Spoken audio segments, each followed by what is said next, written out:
Crowd getting very excited for the Melon shirt here.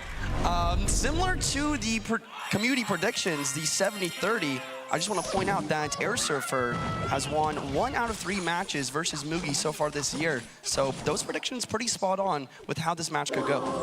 Oh, decent log to start off the match. AIRSURFER only getting the chip damage from the log, but you still love to see it forces out the delayed response from MUGI. So AIRSURFER on the top, running the Mighty Miner, Ice Spirit Goblins, probably going to be another Hog Earthquake deck right there. MUGI, it could be a mirror. Just have to wait on the next couple of cards, but Hog EQ to start it out today. Love to see the mirror match to start it off. I love this mirror match, and I love this deck. This Mighty Miner allows for 3-card cycle, allowing for multiple Firecrackers on the board and many Hog Riders.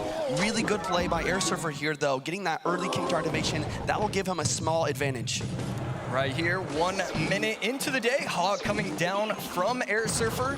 Goblins in response going to need something else, and the log to help out the Goblins. No shots whatsoever. Both players just kind of resetting right now. Other thing to think about is that Firecracker Evo cycle. I believe that MUGI is going to be having his Firecracker in cycle a little bit quicker, maybe able to have that evolution a little faster as well. A lot of the time, that evolution Firecracker forces out Earthquake plus Log in order to take it out. And right here, you do have to look at the one slight difference in the mirror matchup. One player, MUGI, going to be running the Tesla. AIRSURFER on the other side using the Bomb Tower. So during this match, AIRSURFER is always going to struggle against these Hogs. He might want to place it offset to the opposite end, try and get those troop pushes that we've seen on Twitter. On the other side, MUGI is going to have an easy time defending with the Teslas outside of the Earthquake range. And it really seems like MUGI has a very AIRSURFER has a very solid control this match. He's getting those Earthquakes on the tower that he needs to attack, but MUGI taking this opportunity to attack the opposite lane, maybe that's something that he's confident in. And right there, slight misclick, and he's going to be able to go in with the log. Goblins are still going to come down in time, and so not give up any damage, but right now, AIRSURFER up by about 350 HP. MUGI going in with the Hog behind the King Tower. Here comes a Hog Rider from AIRSURFER as well. Evo Firecracker is in cycle for both players. We see Earthquake plus Log go down to take that out. Will his Hog Rider connect on the left-hand side? No, Ice Spirit's gonna stop. All around though, MUGI getting the damage lead for the first time this match. And right there, that is a massive push going down the field. Tesla snipes the Firecracker. That was a beautifully placed Tesla from MUGI. That could have been absolutely dangerous if he messed up that interaction. Mighty Miner in the back from MUGI once again. AIRSURFER is pretty close to getting his Hog Rider back in cycle with a 3-card cycle. He might go for it very soon. Hog Rider from both players once again. Let's see how MUGI defends. And right here, Tesla low. Wow. No Earthquake so far from AIRSURFER. AIRSURFER just going to respond with the Bomb Tower. But a little bit of Earthquake damage coming in again. MUGI kind of flipping the matchup, takes the lead now. Yeah, he's playing this to a T. Firecracker on the right, not going to get that very important shot. We have 38 seconds until triple elixir. How does this match really change once we hit that triple elixir time, Josh? Well, I think we do have to take a look at just how MUGI is playing this matchup. Going in early with the Hogs behind the King Tower, it's very clear to see that MUGI knows exactly how to play this mirror matchup. It is obviously something he has practiced heavily throughout these World Finals. Hog Rider inbound. Evo Firecracker is supporting Log, is going to hit the Firecracker pre-log on Ice Spirit to try and keep the Firecracker alive, but he does miss. Evo Firecracker connects on tower, and so does those Goblins. And right now, AIRSURFER looks to be going to the opposite lane. Should switch it up, go same lane. Instead, goes in with the Firecracker. And we see him go Firecracker on the right side, so that way his opponent, MUGI, doesn't get any Log Earthquake value. Here's the Evo Firecracker at the bridge. Will it get a shot on tower? Hog Rider inbound, Bomb Tower to defend. Log coming through, hits the Firecracker. Evo Firecracker is chipping that tower down, and this is massive damage for MUGI. Right here, AIRSURFER finally realizing that he has to go to the left lane. Firecracker going to get sniped by the Tesla. This could be a little bit of damage. Right now, the Hawks should make it to the tower if nothing else comes down right there. Another Tesla in cycle. Earthquake does not hit. Log does hit the Goblins, though. It's such a close game. Will this Firecracker connect on tower? No, it will not, but MUGI's Earthquake will. AIRSURFER begging to try and get chip damage from the Firecracker. Earthquake coming down, and right now MUGI just needs to defend out, and he's gonna win the game. There goes the Earthquake. MUGI taking game 1 versus AIRSURFER in our first match of day 3. What a battle between these two players. AIRSURFER taking an early lead, but was not able to hang on.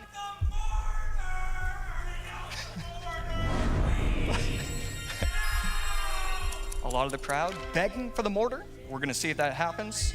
But a lot of these pro players do not like giving in to that peer pressure, which is very honorable right there. Phoenix coming down from AIRSURFER.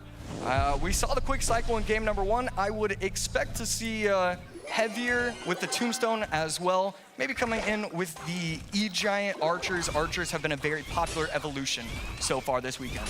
And we see the minor first play from MUGI, but like I talked about, I think minor poison really getting pushed out of the meta. After seeing the arrows, I'm 100% certain that MUGI is using Monk minor balloon here in this game too. Yeah, Monk Moon coming straight into the meta, and AIRSURFER is using the Bowler E-Giant deck. NATO an option for him, so the NATO plus the tombstone, he's gonna, I think he's not gonna have too much trouble unless MUGI can come out of nowhere with some of these balloon pushes.